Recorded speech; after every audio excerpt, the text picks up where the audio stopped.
Kaixo, ni Yolanda Larreategi Duraldenaz eta Eider Ibar ilustratzailearekin batera kaleratu dudan azken lana aurkezteran atorkizue. Ur eta lur, Xabier Lizardi saria 2020an.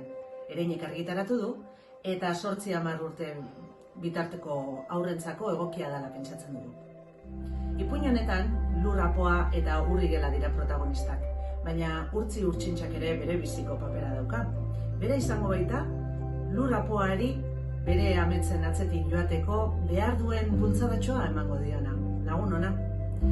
Eta lurrek motxila beteko du ausardia, ziztegi batekin eta beste gauzatxo batzuekin eta bere bideari ekingo dio. Bidea, alabaina, ez da inarraza izango, zailtasunak aurkituko ditu. Baina lagun bat egingo du, urrigela. Oso tipo arraroa, oso tipo urduria, baina maitagarria ere bai.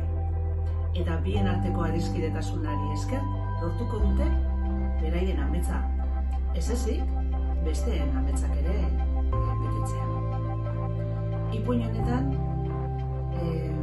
adiskidetasuna, elkarlana eta bizitzan aurrera egiteko grina sustatzen dira, baina umorea ere bai. Eta zuk, badaukazu ametsik.